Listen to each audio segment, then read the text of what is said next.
Hello, my dear kids. How are you all? I hope you all are doing good. So, here I welcome you all in your SST class. In this class, we will discuss a new chapter of your SST book, that is chapter number 17, and the name of the chapter is India's Contributions to the United Nations. In the previous chapter, in the previous class, we already discussed about what is United Nations.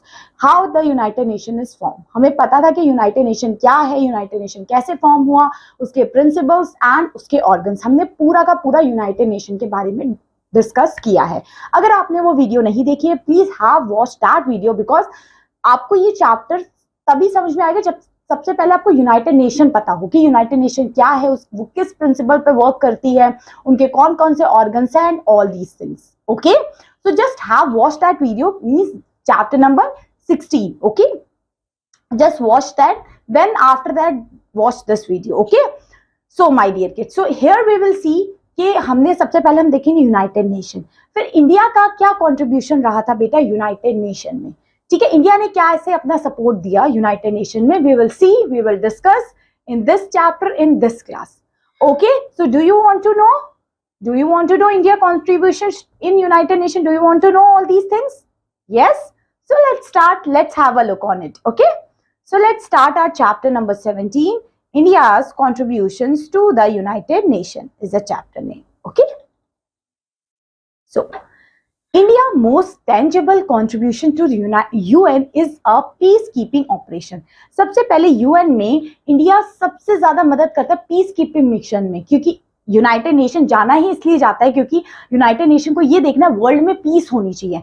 कहीं पे भी ऐसे dispute या war की स्थिति होती है तो यहाँ पे यूएन के पीस कीपिंग सोल्जर चले जाते हैं टू रिजॉल्व द डिस्प्यूट और पीस को सेटल करने के लिए. ठीक है, among the largest contributor in the terms of number of missions, for commanders and personals, India is currently the third highest contributor. So India ने UN में almost third number पे है in the contribution in United Nation. ठीक है, India के बहुत सारे soldier UN के पीस कीपिंग मिशंस में जाया करते हैं. उनकी ड्रेसेस आपने देखी हुई लाइट ब्लू कलर की होती है. ठीक है, India is the peace-loving nation and the largest democratic country in the world. This is we already know कि India एक peace-loving nation है and एक largest democracy है India. ठीक है? It is the one of the founder member of United Nations and has always worked with all the sincerity to establish world peace. So India का contribution बहुत important है. India एक we can say बहुत important part play करता है किस पे? World में पीस को एस्टैब्लिश करने के लिए. ठीक है, तो इंडिया का बहुत बड़ा कंट्रीब्यूशन है इन द पीस सेटलमेंट में. Okay, our country participate actively in all the activities of United Nation and its agencies. देखिए, हमारे इंडिया का कंट्रीब्यूशन ना बहुत बड़ा है इन यूनाइटेड नेशन की पीस कीपिंग मिशंस में. एज आई ऑलरेडी नो कि इंडिया के बहुत सारे soldiers UN peace keeping missions में जाया करते हैं एंड उनका, क्योंकि इंडिया भी एक जो पॉलिसीज फॉलो करता है वो नॉन वायलेंस की है, पीस की है. ठीक है, सो दैट्स व्हाई इंडिया सबसे फाउंडिंग मेंबर्स में से एक है यूनाइटेड नेशन का. ओके, चलिए अब देखते हैं. Mrs Vijay Lakshmi Pandit was once elected as the president of General Assembly of United Nations. So अगर हम बात करें विजय लक्ष्मी पंडित की, तो ये इलेक्ट हुई थी, इंडिया की थी, ये यूएन की जनरल असेंबली में प्रेसिडेंट इलेक्ट हुई थी. हमने ऑर्गन्स पढ़े थे, हमारे 6 ऑर्गन्स थे यूनाइटेड नेशंस के, उसमें सबसे पहले हमने जनरल असेंबली पढ़ा था. सो विजय लक्ष्मी पंडित उसी जनरल असेंबली की प्रेसिडेंट इलेक्ट हुई थी. Indian soldiers have been part of peacekeeping forces sent by the United Nations to different strife-torn countries to establish peace. This is the same है ना कि इंडिया के सोल्जर्स पीस सेटलमेंट करने के लिए बहुत सारी कंट्रीज में जाते हैं. We have always oppose colonialism. देखिए, हम लोग हमेशा से अपोज करते कॉलोनिज्म. इंडिया कभी भी कॉलोनिज्म को सपोर्ट नहीं करता. Radical discrimination and deny of rights of those who have no homeland of their country. हम कोई डिस्क्रिमिनेशन या कॉलोनिज्म इन सब चीजों को इंडिया भी प्रमोट नहीं करता है. ठीक है, we have also opposed the arms race and have support the use of atomic energy for peaceful purposes. हमने भी नो फर्स्ट यूज पॉलिसी अपनाई है कि हम कोई भी पहले से एटॉमिक बॉम्ब या न्यूक्लियर बॉम्ब्स नहीं किसी कंट्रीज पे वी कैन से टारगेट करेंगे, because we have that aim कि हम लोग हमेशा हर डिस्प्यूट को पीसफुली सेटल करेंगे. Okay, a large number of we can say a large number of Indians are looking in United Nations and its agencies. Two of our eminent judges have served as judge of International Court of Justice. हमारे India के 2 जजेस भी international court of justice में उन्होंने काम किया हुआ है. हमने पढ़ा था इंटरनेशनल कोर्ट ऑफ जस्टिस ये यूनाइटेड नेशन का एक ऑर्गन था, है ना. So experts from other countries working with United Nations agencies and have also to our country for providing better health care, helping poor children and to provide help in development of the country. So हमारी country के development में, अच्छी health provide करने में, है ना, poor की help करने में, ये सब चीजों में कौन help करता है? United nation. सो ये वर्ल्ड को एक तरीके से इम्प्रूवमेंट करने में, है ना, बच्चों की हेल्थ कंडीशन, एजुकेशन देने में, है ना, एम्प्लॉयमेंट देने में, हेल्थ केयर फैसिलिटीज में, ये सब भी प्रमोट करता है United Nations. That much is clear. चलिए, now we will see the non aligned movement. क्या था non aligned movement? Let's see ये क्या था, ये ऑर्गेनाइजेशन का क्या एम था, क्या पर्पस था. Let's see. After the end of World War II in 1945, most of the nations of the world were divided into 2 fractions. जब वर्ल्ड वॉर 2 के बाद हमारा वर्ल्ड 2 फ्रैक्शन में डिवाइड हो गया था. एक चले गया था पूरा यूएसए की तरफ और एक चले गया था रशिया की तरफ, जिसको उस टाइम पे यूएसएसआर कहते थे. मतलब वेस्टर्न एंड ईस्टर्न पार्ट बिल्कुल अलग हो गया था, है ना. बहुत कंट्रीज जो थी वो कुछ कंट्रीज यूएसएसआर के अंडर में हो गई थी और कुछ यूएसए के अंडर में हो गई थी. So one fraction was led by United States of America and the other fraction was led by the United Soviet Socialist Republic, जिसको हम यूएसएसआर कहते हैं. These fraction were form mostly on the base of military pact. देखिए, क्योंकि उस time पे world war second के time पे ऑलमोस्ट 1945 के टाइम पे 2 ही मेन पावरफुल कंट्रीज थी. एक यूएसए थी जो वेस्टर्न स्पेयर में थी, एंड ईस्टर्न स्पेयर में हमारी रशिया थी, जिसको हम यूएसएसआर कहा करते थे उस टाइम पे. So many nation were compelled to join either of 2 super power to protect their own interest.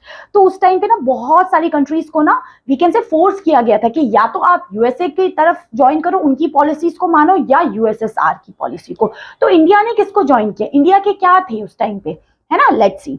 So Pandit Jawaharlal Nehru, the first prime minister of our country, proposed the policy of non-alignment. उन्होंने, पंडित जवाहरलाल नेहरू ने ये policy लेके आई थी non alignment.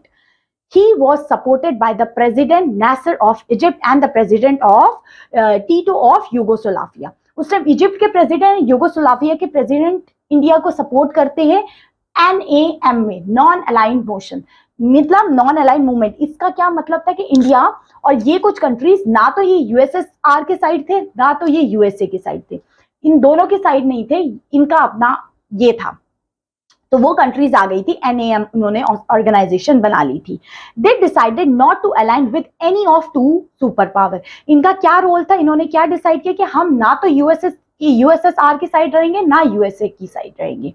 Okay, this led the foundation of non align movement. यही एक वजह से NAM की एस्टैब्लिशमेंट हुई थी कि वो कंट्रीज जो ना तो यूएसए और ना तो यूएसएसआर, दोनों में से किसी को ज्वाइन ना करना चाहें. Gradually several countries join this movement. धीरे धीरे इस मूवमेंट को बाकी कंट्रीज ने भी ज्वाइन किया, ये जो NAM का मूवमेंट था. They are helping each other and trying to solve the problem of poverty, ignorance and lack of development. So ये कुछ countries जो बनाई थी NAM ने, ये लोग भी बहुत सारी problems को solve कर रहे थे, जो उस टाइम पे गरीबी थी, ignorance था, lack of development था, ये सब चीजों को. They are very active in United Nations. This is one of the most important contribution to India towards the world peace. So ये एक important contribution था इंडिया का इन द वर्ल्ड पीस, कि इंडिया ने भी वर्ल्ड को development करने में मदद की, पॉवर्टी से निकलने में मदद की, ये सारी पॉलिसीज में. So non aligned has become a movement for the world peace and development. तो ये जो नॉन अलाइंड मूवमेंट था ये वर्ल्ड में पूरा फैल गया, है ना.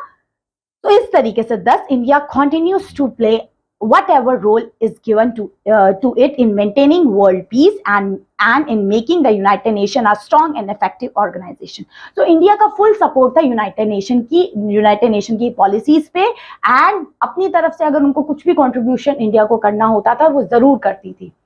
ठीक है। तो ये चैप्टर में बेटा हमने क्या क्या चीजें देखी। सबसे पहले तो यूनाइटेड नेशन आपको पहले से ही क्लियर था कि उसका बनाने का पर्पस क्या था। फिर हमने देखा कि इंडिया का क्या कंट्रीब्यूशन रहा यूनाइटेड नेशन में। फिर उसके बाद देखा नॉन अलाइंड मूवमेंट क्यों बनाया गया, उसका क्या पर्पस था। ठीक है, I am hoping so chapter तो आपको बढ़िया तरीके से क्लियर हुआ। बहुत छोटा सा चैप्टर था।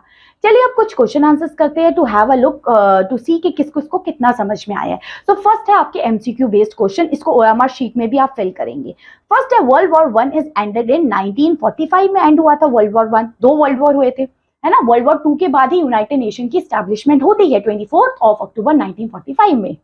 The policy of non-aligned was supported by the president of Nasser। ये किसके प्रेसिडेंट थे? इजिप्ट के थे।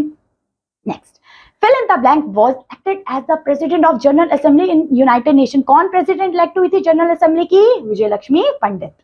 Non-aligned movement support the world peace। World क्या, नॉन अलाइन मूवमेंट किस लिए बेस था, किस चीज को सपोर्ट करने के लिए बना था? पीस को, पूरे वर्ल्ड में पीस को सपोर्ट करने के लिए नॉन अलाइन मूवमेंट की स्टैब्लिशमेंट होती है। ठीक है, तो ये हो गए हमारे क्या, कुछ एमसीक्यू बेस्ड क्वेश्चन। आप देखते हैं हमारे फिलअप्स। तो India is a fill in the blank country. India कैसी कंट्री थी? एक डेमोक्रेटिक कंट्री थी।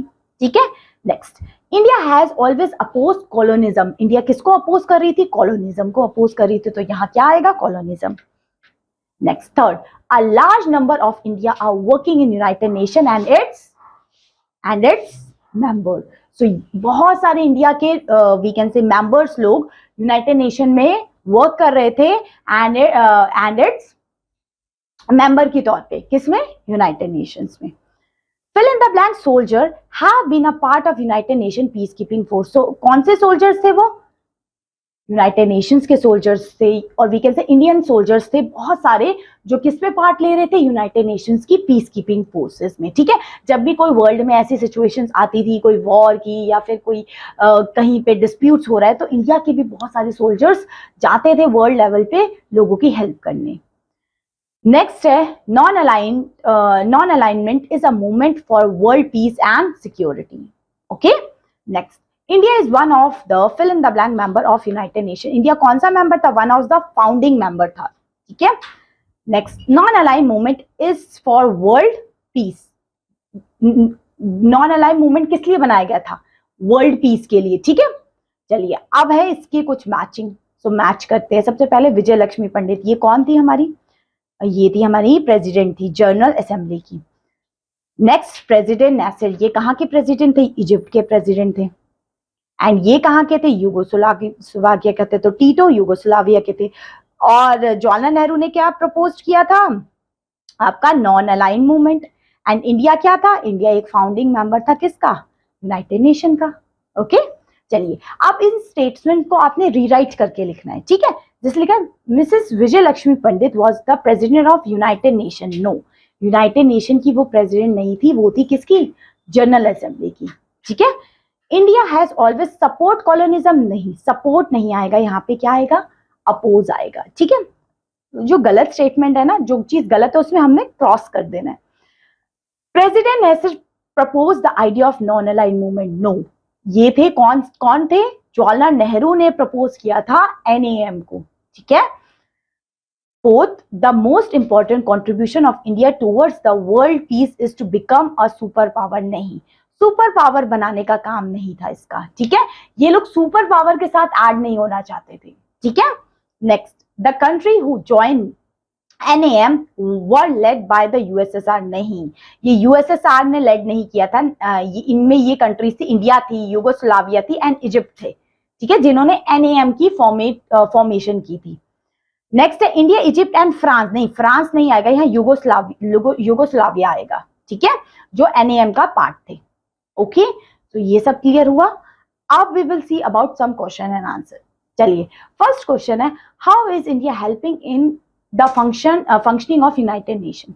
First of all, India has a lot of contributions in United Nations. As we know, India is also promoting peace in the world level. So the to settlement peace or to the Indian soldiers also went United Nations for the peace resolve. Okay, peace resolve करने के लिए, peace keeping missions के लिए. So Indian soldiers also go for United Nations for the peace keeping missions also. ठीक है, तो ये important function था इंडिया का यूनाइटेड नेशंस के प्रति। ठीक है।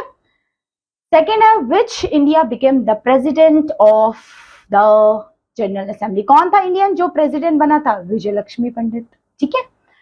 व्हाट इज एनएएम मूवमेंट, अब तो आप ये बिल्कुल अच्छे से लिख लेंगे, एनएएम मूवमेंट क्या था, ये वो कंट्रीज ने मूवमेंट और we can say organization form की थी जो दो सुपर पावर थी, चाहे यूनाइटेड नेशन हो, चाहे यूएसएसआर हो या रशिया हो, so they do not join either of the groups, or we can say they do not join USA or Russia, they do not join, they make a separate group for themselves, so that countries or those countries are come under NAM, okay.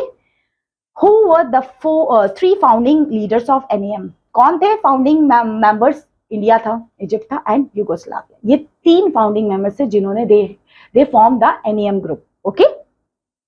How does the United Nation help India, United Nation कैसे help करता है, so different initiative और different organization are working in India like UNICEF, UNESCO, so they will helping Indians to become developed nation, okay. They help India in eradicate poverty, creating job opportunity for Indians, next improving health facilities, educating people, improve literacy also, so these are the few steps that United Nations are doing for India, okay. Next, 6, what is the Indians greatest contribution to United Nations, United Nations में greatest contribution में यही आएगा जो piece keeping missions India करती है, that's it। तो ये था आपका छोटा सा चैप्टर, तो समझ में आया आपको अच्छे से। So that's all my dear learners for this class. Thank you so much for watching this video. Have a good day. Bye bye.